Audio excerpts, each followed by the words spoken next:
Audio Jungle.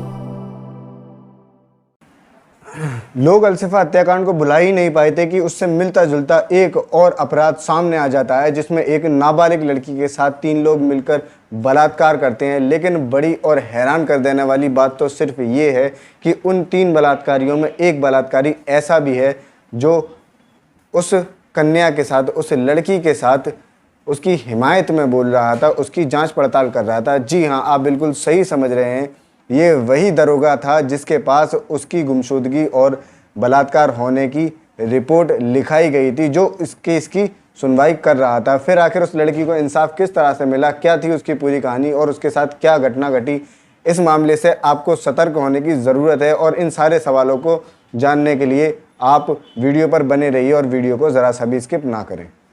Uttar Pradesh के जिला एटा से निकलकर आई इस घटना ने कानूनी व्यवस्था को पूरी तरह से शर्मसार करके रख दिया है, जिसमें उसी के इलाके के 3 युवक उसको अगवा करके पड़ोस के ही गांव में लेकर चले जाते हैं और एक टूटे हुए मकान में उसको बंदी बनाकर रखते हैं, जिसमें 2 युवक तो उसके साथ लगातार बलात्कार की घटना को अंजाम दे रहे थे।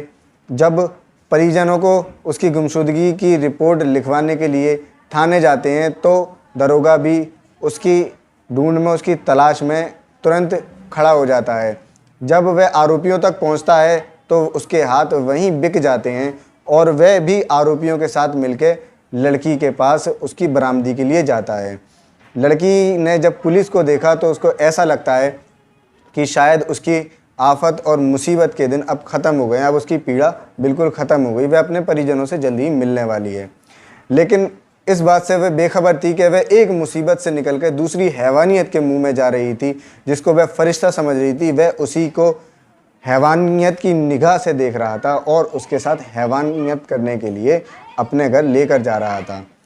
उसकी बरामदी के बाद वह दरोगा उसको थाने की बजाय, उसके परिजनों से मिलवाने की बजाय अपने घर लेकर जाता है, अपने कमरे में लेकर जाता है और उसको इस बात का विश्वास दिलाता है कि यहाँ पर वह सेफ है। देर रात बीत जाती है, सब सो जाते हैं, पूरे मोहल्ले में जब सन्नाटा हो जाता है तो वह पुलिस वाला जिसको वह लड़की फरिश्ता समझ रही थी, वह कैसे रूप बदल लेता है किसी को पता ही नहीं चलता। वह उस पर रेप करने का प्रयास करता है। जब वह लड़की अपना बचाव करती है, उसका विरोध करती है, तो वो पुलिस वाला उसके घर वालों और उसके भैया पिता के खिलाफ झूठी FIR दर्ज करके लंबी उम्र की सज़ा दिलवाने की धमकियां देने लगता है, जिन धमकियों को सुनकर वह बहुत सहम जाती है, बहुत डर जाती है और डर के मारे उसको समझ ही नहीं आता कि वह अब क्या करे। उसकी धमकियों में आकर वह फिर चीखना चिल्लाना, उसका विरोध करना बंद कर देती है, जिसके बाद उस हैवान को अपनी हैवानियत और हवस को पूरा करने के लिए बहुत आसानी हो जाती है। इस मुसीबत भरी रात के बाद जब वह लड़की अपने परिजनों से, अपने परिवार वालों से मिलती है तो वह उनसे गले लगकर बहुत रोती है और आप बीती बताना शुरू कर देती है। जब उसकी माता पिता और भाई बहन परिजन सब इस घटना को सुनते हैं तो उनके भी रोंगटे खड़े हो जाते हैं कि किस तरह से उनके घर का एक सदस्य इतनी गंभीर घटना का शिकार बन जाता है, जिसमें एक पुलिस वाला जिसको वह रक्षक समझ रहे थे वह भी उन्हीं के साथ दरिंदा बन जाता है। इसके बाद जब वह थाने में उसके खिलाफ एक्शन के लिए मांग करने जाते हैं तो उनकी सुनवाई करने वाला वहाँ कोई नहीं होता।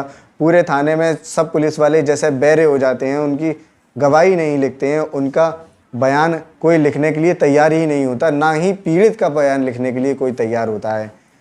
इतने सब होने के बाद जब वे हताशा होकर घर वापस आते हैं तो उसका पिता और वह लड़की दोनों मिलकर एक शिकायत पत्र लिखते हैं, जिसमें लड़की आप बीती पूरी घटना को बयान कर देती है। उस पत्र को वह राष्ट्रीय मंत्रालय और राष्ट्रीय महिला हेल्पलाइन को भेज देते हैं और साथ ही साथ उस पत्र को DM के पास भी फॉरवर्ड कर दिया जाता है। जब इस मामले की जानकारी ऊपरी अधिकारियों को मिलती है तो इस घटना की असली बचाव और असली कार्रवाई शुरू हो जाती है, जिसके बाद आरोपियों को गिरफ्तार कर लिया जाता है।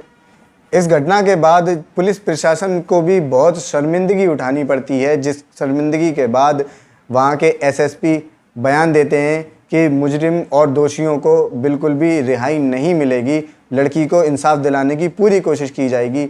जबकि दरोगा के खिलाफ इसके अलावा और कोई शिकायत पत्र या कोई ऐसी पीड़ित सामने आज तक नहीं आई है जैसा कि वह अब हो रहा है।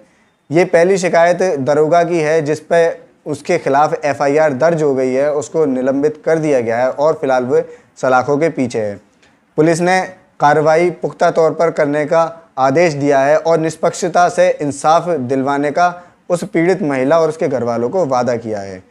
दिन ब दिन बढ़ रहे क्राइम के बाद ये ऐसी घटनाएं आए दिन सुनने को मिलती है जिसमें कि ऐसा लगता है कि आरोपियों को कानूनी व्यवस्था से बिल्कुल डर ही नहीं लगता। वे जानते ही नहीं कि हिंदुस्तान के अंदर कोई ऐसा कानून नाम की चीज़ भी है जिसमें कि आरोपियों को सज़ा दी जाती है। ऐसे ही हैवान आरोपियों को किस तरह की सज़ा मिलनी चाहिए कि इस दूसरी घटना के बाद तीसरी कोई घटना ना घटे, और ऐसी घटना घटने के से पहले भी आरोपी 100 बार सोचे, उसकी रूह कांप उठे। आप अपनी राय कमेंट में पेश करें। मिलते हैं अगली वीडियो में।